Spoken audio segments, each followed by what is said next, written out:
আমি দাম্ভিকতা থেকেই মূলত কুরআন পড়া শুরু করি যে আমি এর মধ্যে একটা ভুল খুঁজে বের করবই। আমি আর্টিকেল, লিফলেট, ক্যাসেট সব ছুঁড়ে ফেলে দিই। আমি কুরআনকে সরিয়ে রাখি। মানসিক ও আবেগের দিক দিয়ে এটা অনেক বেশি হয়ে যাচ্ছিল। আমি মুসলমান হয়ে গেছি আর এটাই আমার পরিচয়। আমার জন্য এটা খুব কষ্টের ছিল যখন তিনি বললেন, আমি আমার দায়িত্ব পালন করেছি, তোমার মা হয়ে থাকার কোনো দরকার নেই, তুমি নিজের পথ দেখো। এবং মায়ের কাছ থেকে রিজেক্ট হওয়া এটা ভীষণ কষ্টের ছিল, খুবই কষ্টের। আমি বুঝতে পারছিলাম না কোথায় যাব, খুবই নিঃসঙ্গ বোধ হচ্ছিল আমার।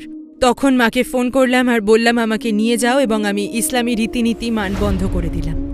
আমি হিজাব পরিধান ছেড়ে দিলাম, নামাজ পড়াও ছেড়ে দিলাম। আসসালামু আলাইকুম বোন আলিয়া উমরাইয়ান। আমাদের আমন্ত্রণ গ্রহণ করার জন্য আপনাকে ধন্যবাদ। শুরুতেই আমি জানতে চাই আলিয়া উমরাইয়ান কে, আপনার সম্পর্কে সংক্ষেপে আমাদের কিছু বলুন। ওয়ালাইকুম আসসালাম, ধন্যবাদ আমাকে কথা বলতে দেওয়ার জন্য। আমি পূর্ব লন্ডনে জন্মাই আর সেখানেই বড় হই। আমি এমন একটা জায়গায় বড় হয়েছি যেখানে প্রচুর মুসলমান বাস করে। এখানকার মানুষজন বেশিরভাগই বাংলাদেশ, আর তাই আমি আমার চারপাশে প্রচুর মুসলমান দেখেছি। আমি মিশ্র জাতির, আমার মা ইতালিয়ান আর আমার বাবা পশ্চিম আফ্রিকার নাইজেরিয়া। তবে যতবারই আমাকে প্রশ্নটা করা হয়েছে আমি ভাবি যে আলিয়া হল একটা আত্মা যে সর্বদা আল্লাহর সান্নিধ্য চাইত। ধর্মবিশ্বাস নিয়ে আপনার চিন্তা কেমন ছিল? আপনি কি বিশ্বাস করতেন? আমি খ্রিস্টান হিসেবে বেড়ে উঠি। কৈশোরেই মূলত খ্রিস্টান হিসেবে আবার পুনরুজ্জীবিত হই। আমি সবসময় ঈশ্বরে বিশ্বাস করতাম। আমার মা আমাকে এই শিক্ষা দিয়ে বড় করেছেন যে জীবন আর জীবনের লক্ষ্য নিয়ে কৌতূহলী থাকার জন্য, এবং পৃথিবী সম্পর্কেও। ফলে যদিও নিজেকে পুনরুজ্জীবিত খ্রিস্টান মনে করতাম, তবে এসবের মাঝে কোথাও যেন শূন্যতা ছিল। ফলে আমি প্রচুর প্রশ্ন করতে থাকি খ্রিস্টানদের মৌলিক বিশ্বাস নিয়ে, এবং তাও খুব কম বয়সেই। এবং আমি আবিষ্কার করি যে মানসিক আর আধ্যাত্মিক দিক দিয়ে আমি ঈশ্বরে বিশ্বাস করলেও বাস্তবিকভাবে এটা আমার সাথে যায় না। আমার বাবার ইতিহাসটা বেশ আকর্ষণীয় ছিল, কারণ তিনি জন্মগতভাবেই মুসলিম ছিলেন। আমার দাদুও মুসলিম ছিলেন। যখন আমার দাদু মারা যান আমার জন্মের আগে, তখন বাবা ইসলাম ত্যাগ করেন। আর যখন আমার মায়ের সাথে ওনার প্রথম সাক্ষাৎ হয় তখন তিনি মুসলিম ছিলেন না। তাই আমি কখনোই ইসলাম সংস্কৃতিতে বেড়ে উঠিনি। বাবার মধ্যে ইসলামের কিছুই ছিল না। কি এমন ঘটে যে আপনি আপনার ধর্মকেই প্রশ্ন করা শুরু করলেন? আমার মনে আছে যখন আমি মায়ের সাথে চার্চে যাচ্ছিলাম, আমি নিয়মিত চার্চে যেতাম এবং এটা মানসিক আর আধ্যাত্মিকভাবে তৃপ্তিদায়ক ছিল। কিন্তু আমার মনে প্রশ্ন ছিল, আমি কোনোভাবেই বুঝতে পারছিলাম না যে কিভাবে আমরা ঈশ্বরের পুত্রের প্রার্থনা করছি, আমরা একদমই বোধগম্য নই। কিভাবে তিনি এই মুহূর্তে ঈশ্বরের পুত্র, আবার পর মুহূর্তে তিনি ঈশ্বর। তার চেয়ে বড় বিষয় তিনি মানুষ ছিলেন, আমার মতোই মাটির তৈরি মানুষ।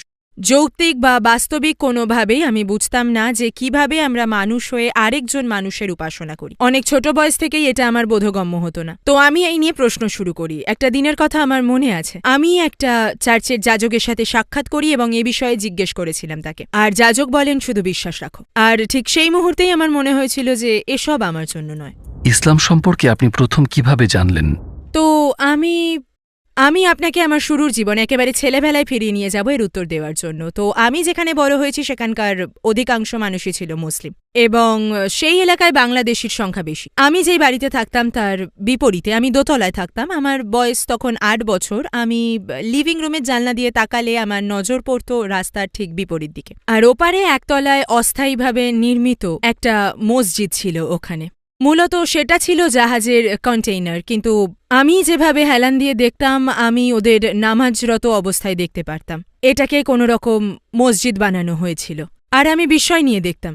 আমি ওদের প্রবেশ করতে দেখতাম, রুকু সিজদা করতে দেখতাম, এবং বাচ্চা হিসেবে আমার কাছে ওটা খুব মজার হতো। দৌড়ে জানালার পাশে যেতাম দিনের মধ্যে কয়েকবার, কারণ আমার কাছে এটা খুব মজা লাগতো। তো ঠিক সেই সময়টাতে আমার বাড়ির পরিস্থিতি ছিল খুবই খারাপ। বাবা মা সারাক্ষণ ঝগড়া করত, তাদের বনিবনা হতো না, সারাক্ষণ তাদের মধ্যে কথা কাটাকাটি, ঝগড়া লেগে থাকতো। মনে পড়ে একদিন বাবা মা প্রচণ্ড ঝগড়া করছিল, আমি দৌড়ে বেডরুমে চলে যাই। আমার তখন বয়স ৮ বছর। বেডরুমে যাওয়ার সময় মায়ের শালটা আমি আমার সাথে নিয়ে নিই। খুবই সুন্দর একটা এশিয়ান শাল ছিল সেটি, যেটি তাকে তার পাকিস্তানি সহকর্মী উপহার দিয়েছিল। তো শালটা নিয়ে আমি মাটিতে বিছিয়ে দিই, আর আমি তাতে সেজদা দিয়ে বলি, ঈশ্বর, আমার বাবা মার ঝগড়াটা বন্ধ করে দাও, যেভাবেই হোক বন্ধ করে দাও। তাদের কথা কাটাকাটি বন্ধ করো। কিন্তু সেই সময়টাতে আমি অনেক ছোট ছিলাম, আমি জানতাম না যে আমি কি করছি।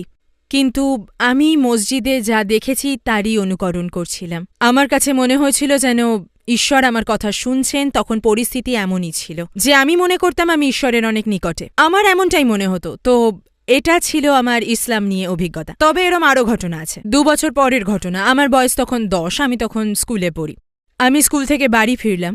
তখন আমি শুনলাম যে আমাদের স্কুলের একজন, যে কিনা আমার ক্লাসেরই ছিল, স্কুল শেষে সে রাস্তার অপর পাশের দোকানে যাচ্ছিল কিছু খেলার কার্ড কিনতে, যা তখন অনেক জনপ্রিয় ছিল, এবং তাকে একটা ট্রাক চাপা দিয়েছে, আর সেখানেই সে মারা গিয়েছে। আর স্কুল থেকে সবাইকে চিঠি পাঠানো হয়েছিল যাতে আমরা তার জানাজায় থাকি, যেটা 2-1 দিন বাদেই হতে যাচ্ছে আর কি। তো আমি মাকে অনেক অনুরোধ করি যেন আমাকে যেতে দেয়, যেখানে আমরা অল্প কয়েকজনই মুসলিম ছিলাম না, আর মা অনুমতি দিয়ে দেয়।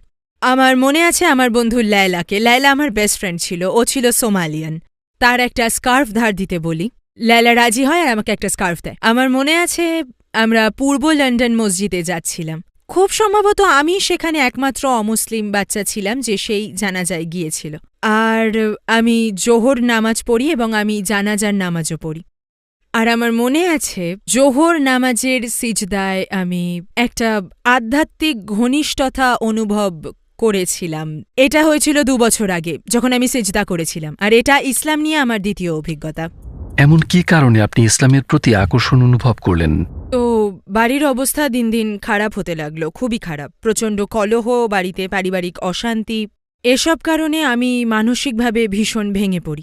আর সুবহান আল্লাহ, এই সময় আল্লাহ আমার জীবনে এমন একজনকে এনে দিয়েছিলেন, মাধ্যমিক স্কুলের একজন, আর সে ছিল একজন মুসলমান যে গুরুত্বর সঙ্গে ধর্মকর্ম করত ক্লাসের সব মুসলমান মেয়েদের মধ্যে। বাকিরা মডার্ন হলেও সে ধর্মীয় বিধানের প্রতি অনেক দায়িত্বশীল ছিল, এবং তার পরিবারেও আমার মতোই পরিস্থিতি ছিল, এমনকি আমার বাড়ির থেকেও খারাপ ছিল। তার মা, সুবহানাল্লাহ, তার মা শারীরিক নির্যাতনের শিকার ছিলেন, তাকে নির্যাতন করা হতো।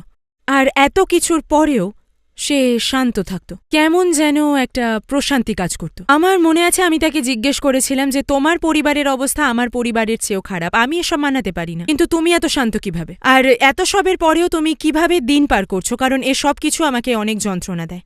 আর সে জবাব দিল, এটা আমার বিশ্বাস, আমার বিশ্বাসই চলতে সাহায্য করে। আমি ভাবতাম যে আমি জানি মুসলিম হওয়া মানেটা কি, কিন্তু আমি এমনটাও মনে করতাম যে ইসলাম খুবই সেকেলে বা পুরাতন একটা ধর্ম। একই সাথে আমার সেই বন্ধুর জন্য আমার মনে একটা ভালো লাগার জন্ম নেয়, আমরা খুবই ঘনিষ্ঠ হয়ে যাই। আমাদের মধ্যে অনেক তফাৎ ছিল, সবাই কম বেশি আমাকে চিনত।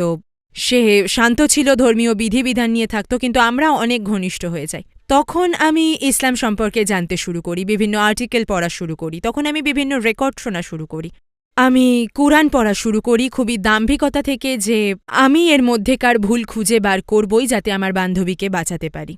কেননা আমার মনে হতো যে হিজাব জিনিসটা ভুল, আমার মনে হতো এটা তার কেরিয়ার, ভালো একটা জীবনের পথে প্রতিবন্ধকতার সৃষ্টি করছে। আর বড় হতে হতে আমি আমার এলাকায় দেখতাম যে পুরুষরা হাঁটছে আর তার অনেক দূরে তাদের পেছন পেছন স্ত্রীরা হাঁটছে। মুসলিমদের সম্পর্কে আমি একটা খারাপ ধারণা পোষণ করতাম। আশ্চর্যের বিষয় হল এত সবকিছুর মাঝেও তার মধ্যেকার শান্তি, নির্মলতা আমাকে অবাক করে দিত যে এই ধর্মই এটা তৈরি করেছে তার ভিতরে। আবার অন্যদিকে আমি এটাও মনে করতাম যে এটা তার এগিয়ে যাওয়াকে সীমাবদ্ধ করে দেবে, তাকে নির্দিষ্ট গণ্ডির মধ্যে আটকে দেবে। তো এই চিন্তা থেকে আমি তার সাথে বিতর্ক করতাম, নিয়মিতই আমি তাকে বোঝাতে চাইতাম। আর যতই সময় যেতে লাগলো উল্টো আমি বুঝতে লাগলাম যে ইসলাম সত্য ধর্ম, আর এটা আমায় ভীত করে তুলেছিল। আমি ধীরে ধীরে বুঝতে পারি, আমার অন্তরে পরিবর্তন হতে শুরু করে, বিবেক আমাকে প্রশ্নবিদ্ধ করে। কোনো ত্রুটি আমি খুঁজে পাইনি, শুধু এটুকু পেয়েছি যে এটা হলো একটা পরিপূর্ণ জীবনবিধান এবং বৈজ্ঞানিকভাবে কুরআন সত্য। আর আমার গবেষণায় আমি খুঁজে পেয়েছি কুরআনের অলৌকিকত্ব, কোনো ভুলই ছিল না। আর এটা আমাকে ভীত করে দেয়, কারণ যদিও আমি তখন অনেক ছোট, কিন্তু আমি এমন ধরনের মানুষ ছিলাম, যদি আমার কোনো কিছু পছন্দ হয়ে যায় তবে সেটাকে আমার সামর্থ্যের চাইতেও বেশি আঁকড়ে ধরি। তো আমি বুঝতে পারি যে আমার মধ্যে পরিবর্তন আসছে এবং নিশ্চিত কাবু হতে শুরু করি। এর অর্থ আমার জীবন পরিবর্তন করতে হবে, আর এটাই আমাকে ভীত করে তোলে। ঠিক কি কারণে আপনি তখনও কালেমা পাঠ করেননি? এরপর কিভাবে আপনি মুসলিম হলেন? তো আমি অনেক ভীত ছিলাম, এত সন্ত্রস্ত হয়ে পড়ি যে এক পর্যায়ে আমি আমার বন্ধুদের সাথে যোগাযোগ বন্ধ করে দিই। সব আর্টিকেল, লিফলেট, ক্যাসেট ছুঁড়ে ফেলে দিই। কুরআনকে দূরে সরিয়ে রাখি। মানসিকভাবে প্রচণ্ড ভেঙে পড়ি। আমি আমার বিশ্বাস নিয়ে ভীষণ ভীত ছিলাম।